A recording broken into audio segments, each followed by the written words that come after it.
예배자로 나오신 성도님들 마음껏 하나님께 영광의 찬양을 올려드리시기를 바랍니다. 복음성 기도하겠습니다.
이렇게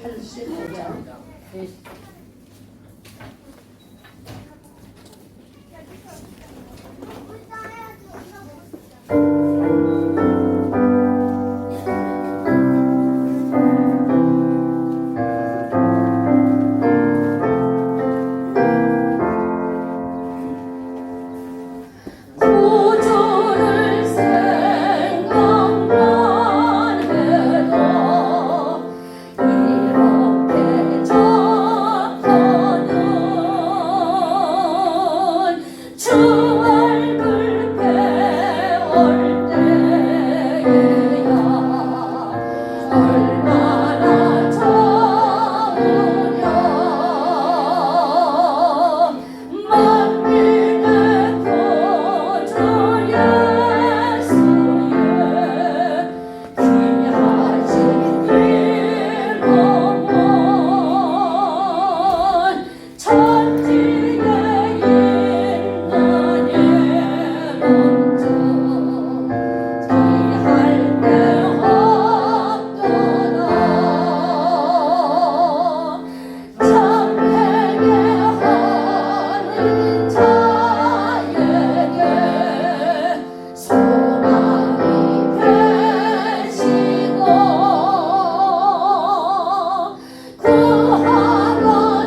62장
우리 마지막 장 보겠습니다. 457장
박수 올려드리겠습니다.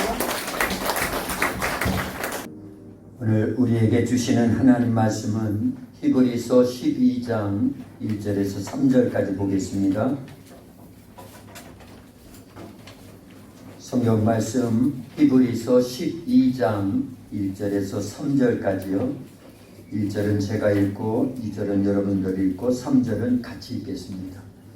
1절입니다.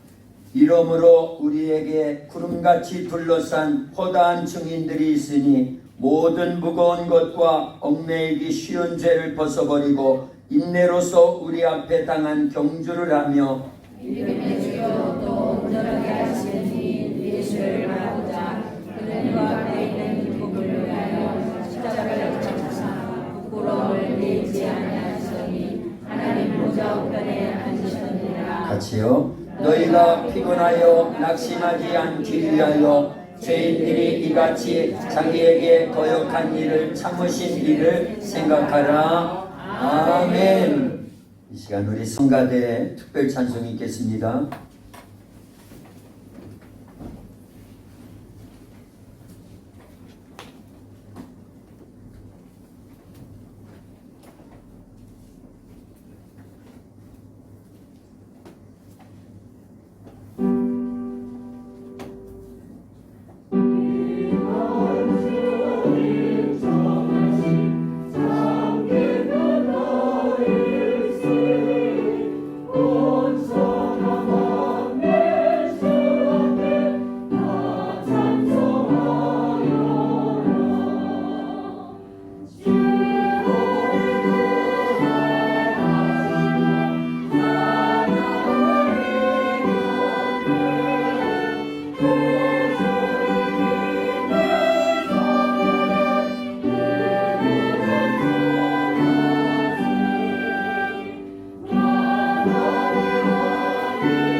아멘. 우리 박수를 하나님께 영광을 드립니다.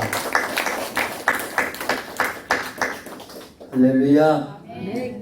코로나 바이러스 때문에 온 세상이 온통 어둡고 우울하고 여러 가지 어려운 상황이지만 오늘 주님이 우리에게 허락하신 안식일 주님의 날에 하나님 앞에 나와서 예배드리는 저와 여러분 모두를 하나님이 사랑하십니다. 우리에게 큰 은혜와 사랑과 축복을 더해 주실 줄로 믿습니다. 우리 옆에 분들 앞뒤로 다정하게 인사합니다. 참 잘 오셨습니다. 예수님 사랑으로 사랑합니다. 말씀에 큰 은혜 받으세요 하고 인사합니다.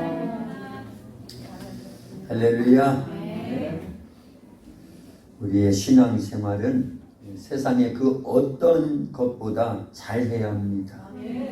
왜냐하면 세상을 사는 동안 다른 것은 다 실패해도 신앙생활은 절대 실패하면 안 되는데 왜냐? 내 영혼의 구원의 문제가 달려있기 때문에 그렇습니다. 인생은 단 한 번의 기회밖에 없습니다. 육신이 있는 동안에 딱 한 번 주어진 이 세상에서의 삶이 천국과 지옥을 결정합니다. 그리고 그 결정된 세상은 한 번 딱 들어가면 다시 나오거나 또 기회가 주어지는 게 아니에요. 영원한 세계이기 때문에 유한한 이 땅에서 사는 동안에 육체가 있는 동안에 영원한 천국을 잘 준비하여 죽음이 왔을 때 천국에 쏙 들어가서 영원히 행복하게 기뻐하면서 하나님 안에서 살아갈 수 있기를 예수님의 이름으로 축원합니다. 우리를 죄와 사망에서 구원해 주시고 저주와 질병에서 구원해 주시고 마귀와 지옥 형벌에서 건져내서 구원해 주실 이는 오직 누구밖에 없다? 예수님밖에 없습니다. 그래서 오늘 말씀 히브리서 12장 2절에 보니까 믿음의 주요 또 온전하게 하시는 이인 예수를 바라보자 그런 거예요.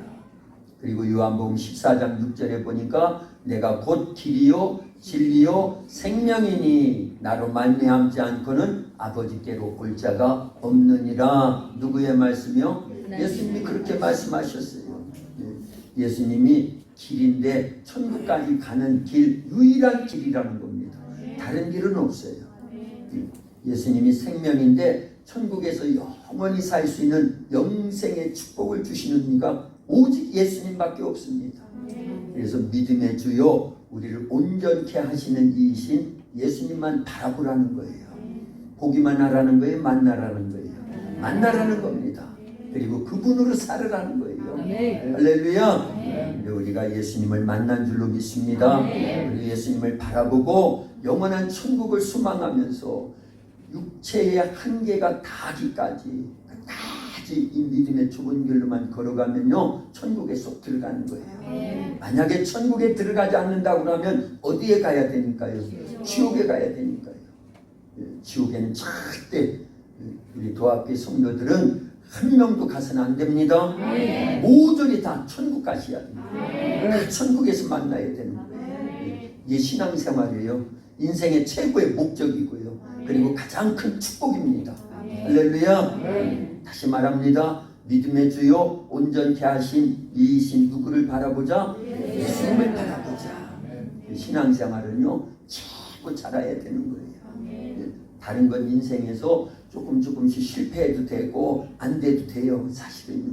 그러나 신앙생활만큼은 내 영혼이 구원받는 문제만큼은 절대 실패해서는 안 됩니다.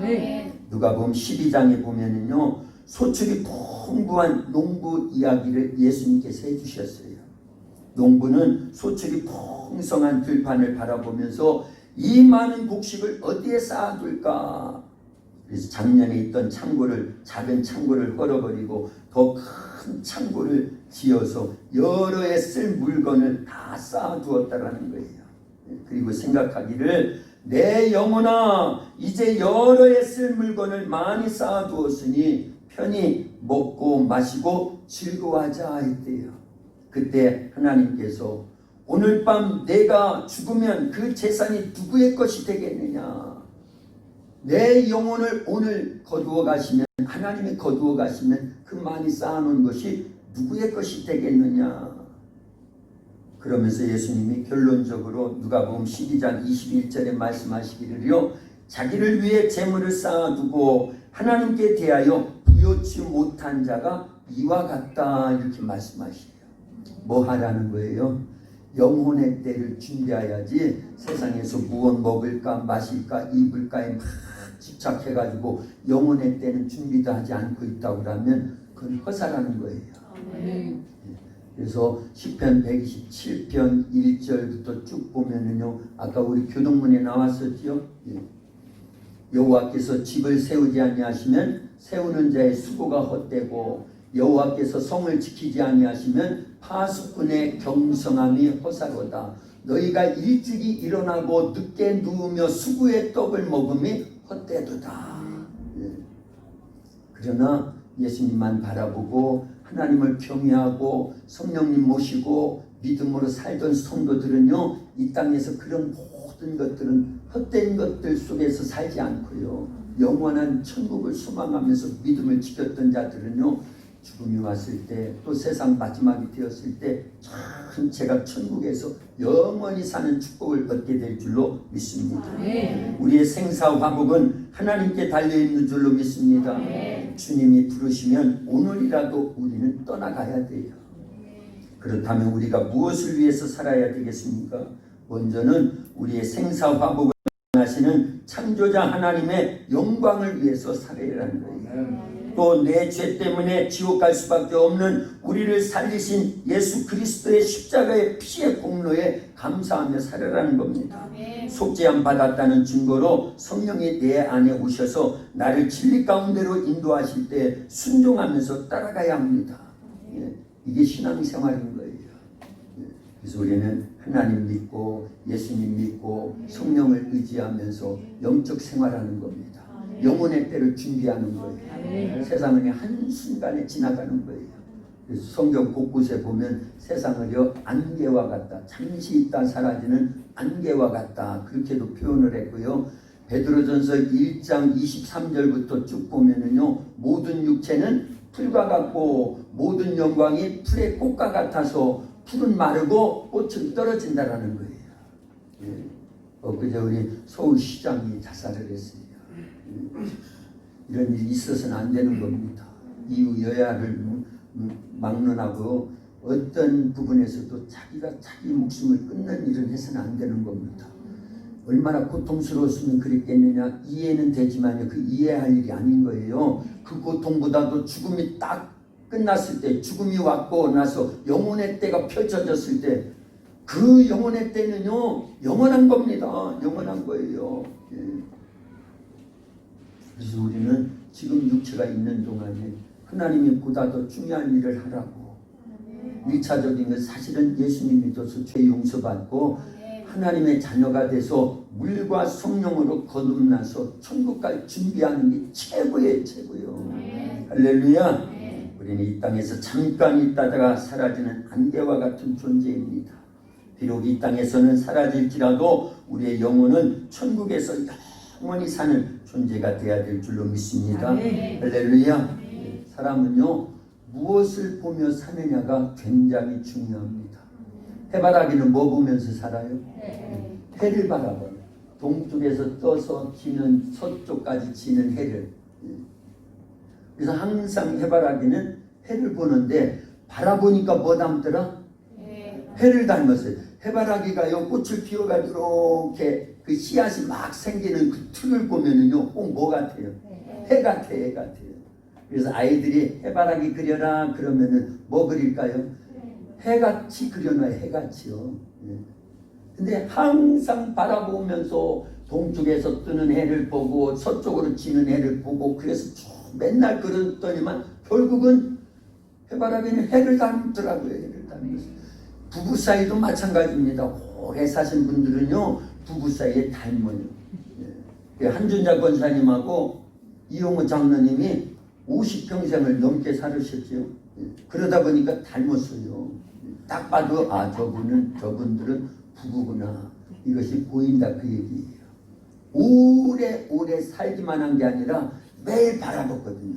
좋아도 바라봐야 되고 싫어도 바라봐야 되고 그러다 보니까 닮더라 그 얘기예요. 모습도 닮고요, 생활 습관도 닮고요. 병이 걸려도 거의 비슷한 병을 걷는데 식생활이 식습관이 똑같기 때문에 같이 먹기 때문에 병 걸리면 안 돼요. 그런 거 닮으면 안 닮아도 됩니다. 어쨌든 마주 보면서 오래 보고 사니까 닮더라 그 얘기예요. 그래서 예수님 믿는 우리들도 누구 보라는 거예요?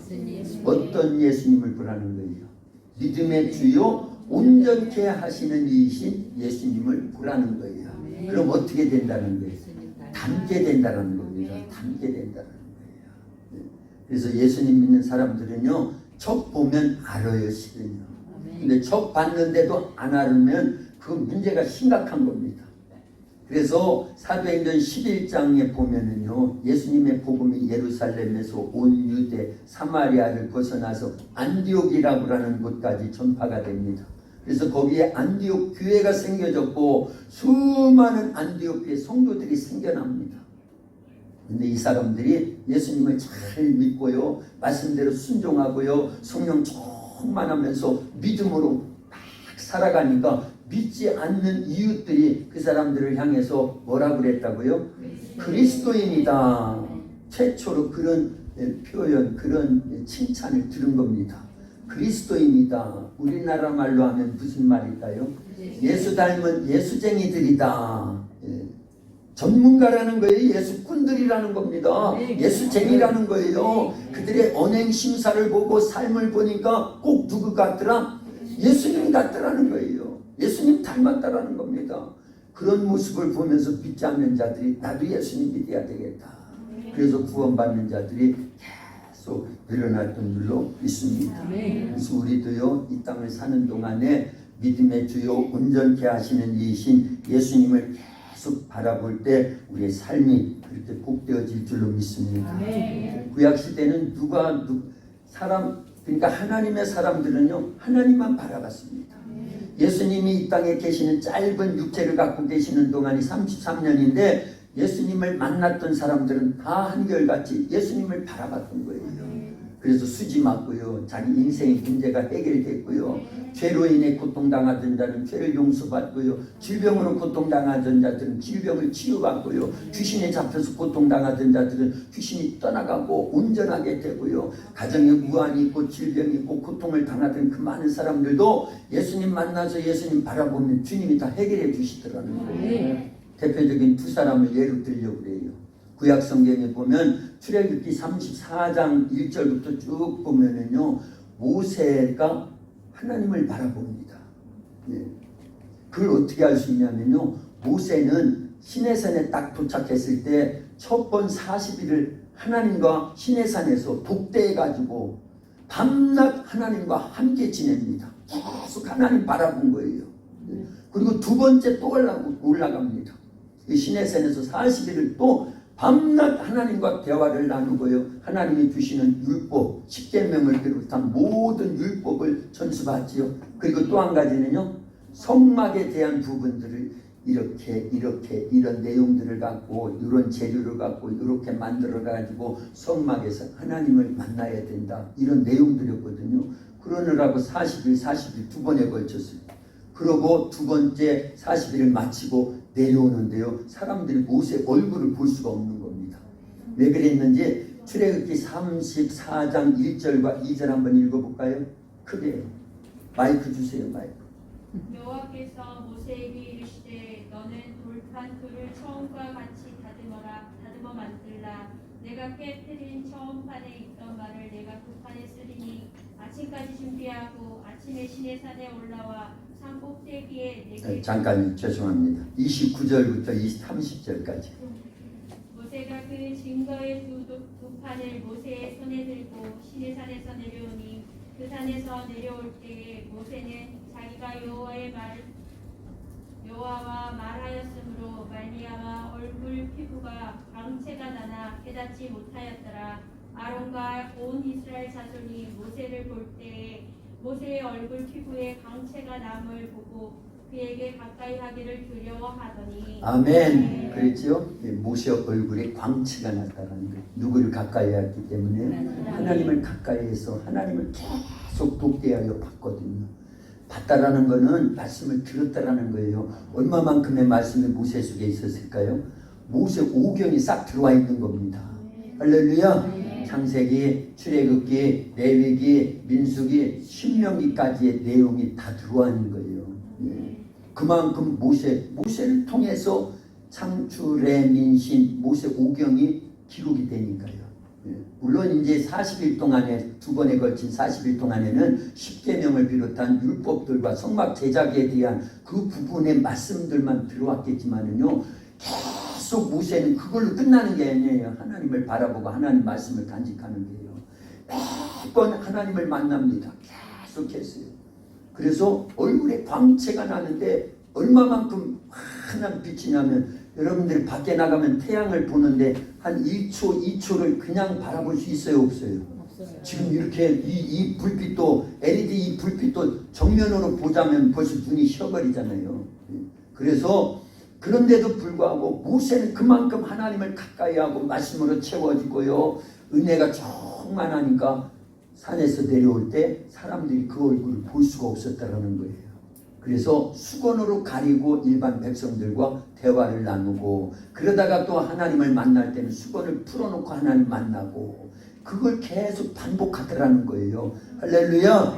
그래서요, 뭐를 바라보느냐에 따라서 그걸 담게 돼 있다는 겁니다.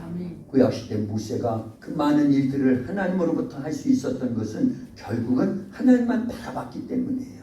그래서 출애굽시키지요, 홍해를 건너지요, 광야 40년을 지내는 동안에 하나님께서 모세를 계속 쓰시더라는 거예요. 우리도 하나님만 바라볼 수 있기를 예수님의 이름으로 축원합니다. 아멘. 그런데요, 신약시대에 오면은요, 좀 쉬운 말씀이에요. 마가복음 10장 46절부터 마지막 절까지 쭉 보면 여리고성의 소경 거지 누구요? 바디메오에 관한 사건이 나옵니다. 소경 거지 바디메오가 여리고성에 예수님이 오셨다라는 귀는 열려 있으니까 듣잖아요. 눈은 안 보여서 못 보지만요. 그래서 예수님이 오셨다라는 소식이 들려오니까 예수님이 지나가는 그쪽을 향해서 소경 거지 바디메오가 외칩니다. 다윗의 자손 예수여 나를 불쌍히 여겨주소서. 다윗의 자손 예수여 나를 불쌍히 여겨주소서. 예수님 바라본 거예요. 그랬더니 예수님께서 저 사람을 데리고 와라. 그 소리가 떨어지기가 무섭게 소경이라고 하는 표시를 한 겉옷을요 확 벗어버리고 이제 주님 만나니까 뭐 하겠다라는 거예요. 눈이 열려진다라는 걸 믿은 거예요 벌써요. 그러니까 겉옷 필요 없지요 이제는요. 그리고 막 달려가가지고 예수님 만납니다. 주님이 묻습니다. 내가 너에게 무엇하여 주기를 원하느냐? 보기를 원하나이다. 내 믿음이 너를 구원하였느니라. 그 말씀이 떨어지기가 무섭게 눈이 팍 열려서 다 봤다라는 거예요. 할렐루야. 아주 중요한 겁니다. 소경 거지 바디메오는요 예수님에 대해서 그동안은 귀로는 계속 들었어요. 나사렛 예수라고 하는 분이 계시는데 죽은 자도 살린다더라. 어떤 불치병도 예수님 만나면 예수님 다 고쳐주더라. 그리고 귀신에 잡혀서 고통을 당하던 자들에게서도 귀신을 내어 쫓아주셔가지고 온전케 만들어 주신다더라. 하나님의 아들로서 이 땅에 오셔서 이 많은 일들을 하시는 분이 예수님이다. 예수님에 대해서 정확히 들으려면 이런 쪽으로 들어야 되는데 소경 거지 바디메오는 그 결과를 보니까 그런 쪽으로 들은 거예요. 목수의 아들 뭐 이런 쪽으로만 들은 게 아니라요. 그래서 우리도요 말씀을 듣때 잘 들어야 됩니다. 할렐루야. 근데 중요한 게 있습니다. 그렇게 듣기만 한 것이 아니었어요. 만약에 듣기만 했다고 하면 자기 눈이 열렸을까요? 안 열렸을까요? 안 열립니다. 들으면서 믿음이 생겼어요. 나도 예수님 만나보면 좋겠다. 그래서 예수님의 그 전능하신 능력하에 내가 평생을 못 봤는데 이 눈이 열려주면 좋겠다. 믿음을 막 그런 소리를 들으면서 간직을 하는 거예요. 어떤 분이 그러더라고요. 하나님 만나려면요 첫 번째가 있는데 간절하게 기도해야 된다는 거예요. 두 번째가 있는데 그건 고난이 반드시 온다라는 거예요. 근데 그 고난을 통해서 하나님을 만나게 되더라는 거예요. 요약한 겁니다. 요약한 거예요. 그래서 우리에게 어떤 고난이 있습니까? 혹시라도 이 소경 거지 바디메오와 같은 고난이 있습니까? 그럴 때 뭐가 있어야 되냐? 첫째, 간절함이 있어야 돼요. 하나님 만나야 되겠다. 예수님 만나야겠다. 성령 모시고 살려야 되겠다. 이런 영적 체험에 대한 간절함이 있어야 됩니다. 그런데 그 간절함 우리 도학교에는 다 있어요. 목사 닮아가지고 그 간절함이 일단 다 있습니다. 근데 이제는 뭐냐? 고난을 통해서 만나게 되더라는 거예요. 그런데 그 고난도 주님이 우리에게 지금 허락을 하고 계신다는 겁니다. 그래서 여러분들에게 있는 고난은요 누구 만날 수 있는 찬스다, 기회다. 하나님, 예수님, 성령님 만날 수 있는 기회가 된다. 그걸 알려줍니다. 그래서 고난은 위장된 축복이다. 그랬더니 위장이 소장, 대장, 12지장에 있는 위장, 아름이가 그러더라고요. 그 위장 아닙니다. 감추어져 있는 축복이라는 거예요. 뭐가요? 고난이요. 소경 거지 바디메오가 예수님을 만나야 되겠다고 하는 애절하고 간절하고 절박함이 있었던 것은 그가 무슨 고난이 있기 때문에 볼 수 없는, 눈이 멀어 있는, 안 보이는 그것 때문에 예수님 만날 수 있는 기회가 됐다고 하면 그건 위장된 축복이었다라는 걸 알려줍니다. 그런데 보세요. 참 감사하죠. 욥기서 42장 5절에 보면 욥이 얼마나 많은 고난을 겪습니까? 그걸 통과하고 난 다음에 하나님이 욥을 갑절로 축복을 해주셨어요.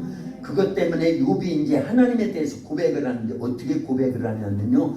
그동안은 내가 하나님에 대해서 귀로만 들었었다. 그런데 지금은 그 고난을 다 겪고 났더니 그 하나님을 눈으로 본 바가 되었다라는 거예요. 근데 소경 거지 바디메오도 그렇다라는 거예요. 그동안 하나님에 대해서 예수님에 대해서 귀로만 들었던 하나님 예수님인데 만났잖아요. 고난 가운데 애절함이 있었고요. 간절함이 있었고요. 절박하니까 그래서 다윗의 자손 예수여 나를 불쌍히 여겨달라고 그래서 예수님 앞에 딱 섰을 때 내가 너에게 무엇하여 주기를 원하느냐? 보기를 원하나이다. 내 믿음이 너를 구원하였느니라 함과 동시에 눈이 팍 열렸으니 그때부터는 하나님이신 예수님을 귀로만 들은 게 아니라 눈으로 본 바가 되더라 그 얘기예요. 그 단계가 되기까지는 에즈람이 있었다라는 겁니다. 그리고 고난을 통해서 주님을 만나게 되더라는 거예요. 할렐루야. 그럴 수 있기를 주님의 이름으로 축원합니다. 그래서요, 믿음의 주요 온전케 하시는 이신 예수님을 볼 수 있기를, 만날 수 있기를 예수님의 이름으로 축원합니다. 근데 말씀을 준비하다가 가만히 생각해 봤어요. 여리고성뿐만 아니라 예루살렘 성, 다윗 성, 또 어느 성, 사마리아 성, 모든 그 성들과 촌과 마을에 그 당시 예수님이 이 땅에 육체를 갖고 계시는 동안에 그 마을마다 소경들이 많이 있었을까요? 적게 있었을까요? 많이 있었습니다. 많이 있었어요. 근데 성경에 보니까 눈이 열려져 예수님을 만나서 눈이 다시 보게 된 사람들은 극히 극소수입니다. 몇 되지를 않아요. 그 중에 대표적인 인물이 누구였다?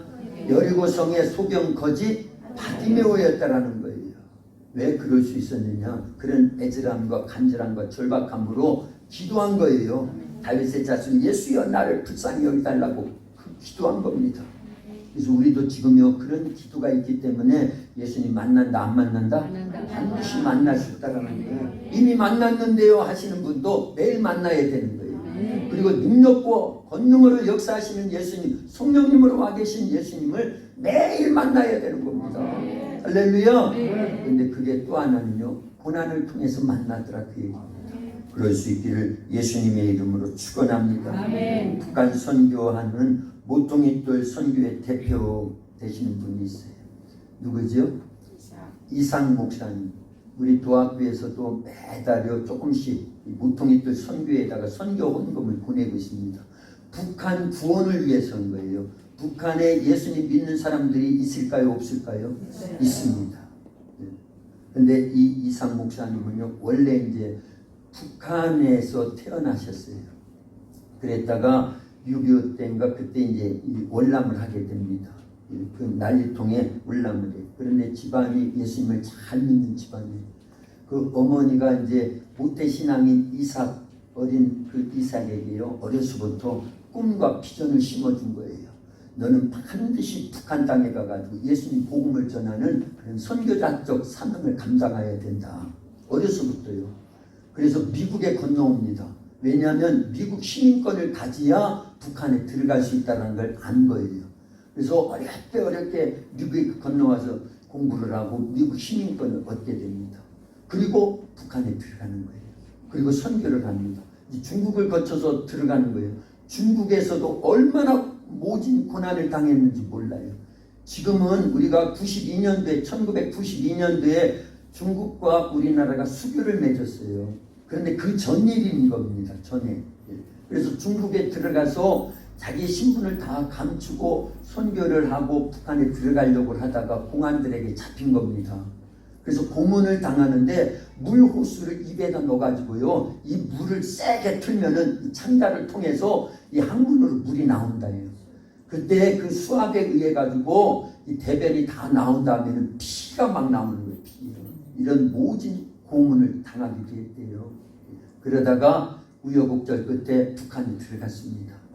그래서 선교를 하려고 이제 미국 시민권자니까 한국 사람이지만 미국 시민권자니까 어떤 루트를 통해서 북한에 들어갈 기회가 있어가지고 선교를 하다가 김일성 도로라고 하는 그 도로를 이 작업을 하는 그 광경을 봤는가 봐요.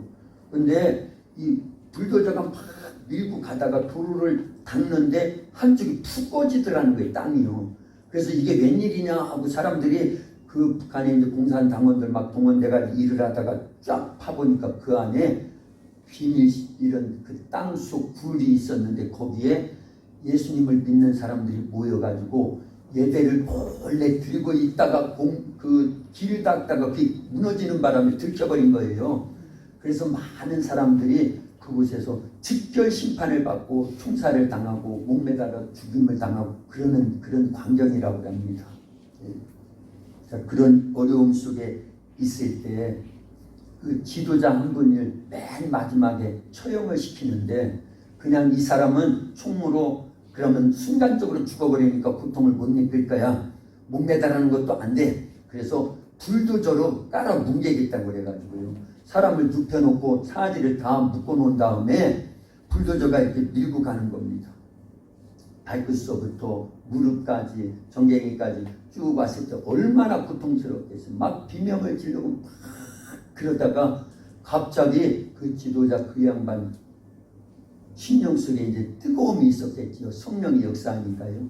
그러면서 찬송이 울려 퍼지기를요. 찬송가 314장에 보면 오늘 우리 마지막 부를 찬송입니다. 한번 찾아보세요. 314장에.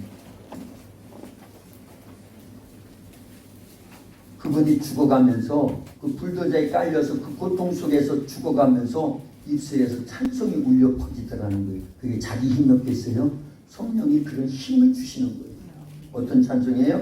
내 구주 예수를 더욱 사랑 엎드려 비는 말 들으소서 내 진정 소원이 내 구주 예수를 더욱 사랑 더욱 사랑. 이런 절박한 상황 속에서 죽어가면서 순교를 당하면서 이 찬송이 계속 울려 퍼지면서 이분은 그 불도저에서 깔려서 그냥 그 자리에서 죽음을 당한 겁니다. 그런 모습들을 이상 목사님이 보고는요, 그때부터 북한 선교에 많은 일들을 합니다. 지금도 성경을 계속 보내고 있습니다. 탈북한 사람들이 중국에 머물고 한국까지 오는 사람들이 있죠. 이제 중국에 머무는 사람들을 집중 훈련을 합니다. 그래서 복음을 전하고 그들이 회심을 하고 성령 체험을 하고 뜨거움이 있잖아요. 그러면 자기 가족들이 아직 북한에 있고 일가 친척들이 북한에 있잖아요. 그래서 죽을 줄 뻔히 알면서 잡히면은 모진 고통을 당할 줄 알면서 복음을 접하고 구원의 확신이 있는 많은 형제들 자매들이요 다시 들어간대요. 들어갈 땐 그냥 들어가는 것이 아니라 성경을 다 감추고요. 어떤 루트를 통해서 미리 보내놓기도 하고요. 그래가지고 수십만 권의 성경을 지금까지 계속 보내고 있다는 거예요. 그렇다고 하면 북한 땅에 최소한 20만 명에서 30만 명 정도의 우리 예수님을 믿는 성도들이 아직도 그 지하에서 몰래 숨어가지고요. 찬송 소리가 들리면 안 되니까 그냥 읊조리는 거죠. 입만 벌리는 거고요. 성경도 제대로 없어가지고 그 얼마나 읽었는지 다 떨어진 성경들 갖고 있고요. 그래서 이런 일들을 이상 목사님이 무뚱이들 선교회를 통해서 지금까지 하고 있다는 거예요. 할렐루야. 기회가 되면 그분 한번 모시면 좋겠어요. 우리 힘으로 안 되니까 동영상이라도 띄워가지고 보여야죠. 하나님께서 오늘날 우리에게 주신 은혜가 있는 줄로 믿음의 주요 온전케 하시는 이신 예수를 바라보자 그랬는데요. 사실은 이 말씀은 구약시대의 아브라함, 이삭, 야곱, 요셉, 모세, 여호수아 훌륭한 믿음의 사람들은 다 누구를 바라봤다? 예수님을 바라본 거예요. 그들은 만나지 못했습니다. 그러나 언젠가 온 인류를 죄와 사망에서 질병과 저주에서 마귀와 지옥 형벌로부터 구원해 주실 메시아 하나님의 아들이 이 땅에 오신다라는 걸 바라본 겁니다. 그래서 아브라함과 그 모든 그 아브라함의 족보가 마태복음 1장 1절에 있지요. 1절부터 1장이 마태복음 1장이 쭉 나오죠. 그 아브라함의 족보는요. 누가 오시는 통로였다? 예수님이 오시는 통로였던 거예요. 아브라함이 이삭을 낳고 이삭이 야곱을 낳고 야곱이 유다와 그의 형제를 낳고 유다는 다말에게서 베레스와 세레를 낳고 베레스는 헤스론을 낳고 헤스론은 람을 낳고 이렇게 쭉 해서 결국은 요셉을 통해서 마리아와 더불어서 요셉이 뭐 가까이 하지 않았는데도 불구하고 유다 족속이죠. 둘 다요. 그래서 그 후손 가운데 예수님이 육체를 갖고 오셔요. 동정녀 마리아의 몸을 통해서요. 그것을 아브라함, 이삭, 그 많은 믿음의 그 선진들은요 미리 바라봤다라는 거예요. 보기만 한 겁니다. 만나지 못했어요. 그들은요. 그러나 만난 사람이 있었는데 마태복음 11절에 보니까 여자가 낳은 자 중에 제일 큰 자다. 누가 그랬어요? 누구를 두고 그랬어요? 세례 요한을 두고 그런 거예요. 예수님을 만났기 때문에요. 만나서 이분이야말로 모든 세상 죄를 지고 가는 하나님의 어린 양이로다 증거했잖아요.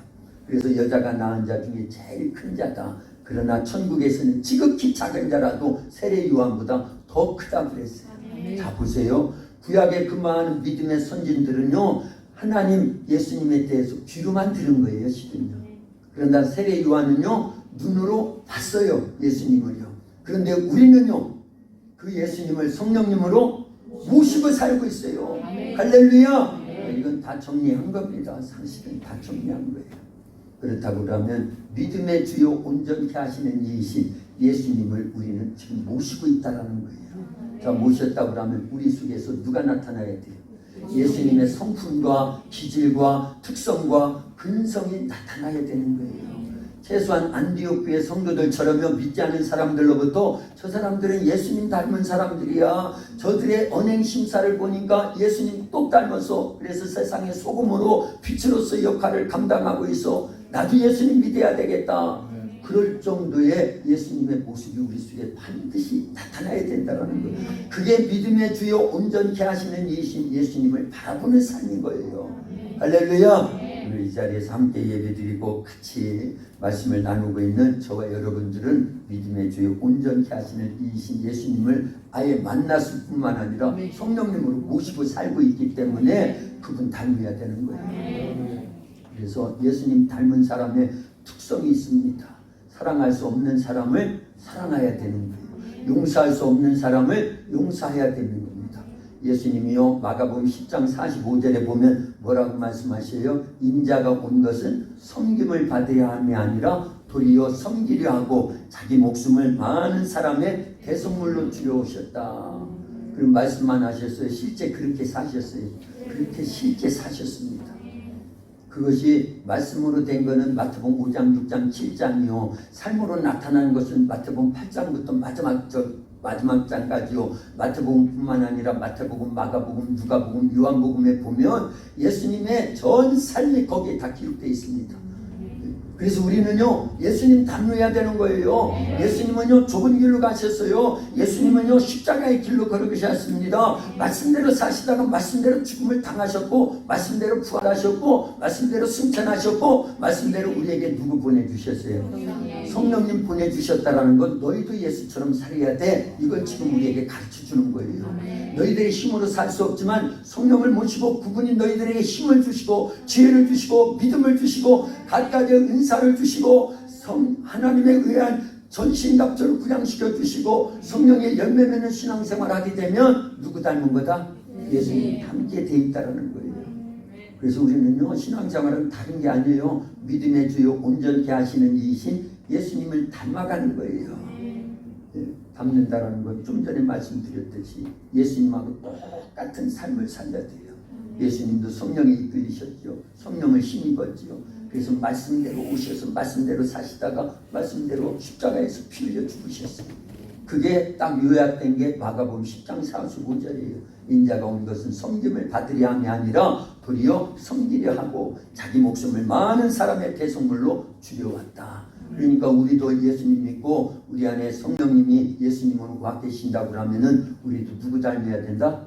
그럼 어떤 삶을 살아야 돼요? 섬김 받아야 돼요? 섬겨야 돼요? 섬겨야 됩니다. 그리고 믿지 않는 사람들 전도하다가요, 욕설도 먹어야 되고 침뱉음도 당해야 되고 불이익도 당해야 되고 그게 십자가 지는 겁니다. 그러면 그 사람을 구원하게 되는 거예요. 우리 도화교회는 이 길로 걷는 거예요. 할렐루야. 기도합니다. 사랑의 하나님 감사합니다. 믿음의 주요 또 온전케 하시는 이이신 예수님을 바라보라고 말씀해 주셨습니다. 예수님은 이 땅에 오시되 섬김을 받으려 함이 아니라 도리어 섬기러 오셨고 또 십자가에 피 흘려 죽으시면서 우리의 대선물로 자기 목숨까지 주시면서 우리를 구원해 주셨습니다. 이 큰 사랑과 은혜와 축복을 받은 저희들도 예수님 닮기를 원합니다. 우리의 성품과 기질과 특성과 근성 전체가 우리 삶이 예수님 닮아서 그리스도인이라 믿지 않는 자들로부터도 이제 인정받을 뿐만 아니라 하나님의 사랑을 실천하고 예수님의 그 십자가의 길로 우리도 걷게 하시어서 우리 때문에 이 지역의 많은 영혼을 살리고 구원하는 일에 쓰여지도록 역사해 주시옵소서. 예수님 닮기를 원합니다. 역사해 주시옵소서. 예수님의 이름으로 기도하옵나이다. 아멘.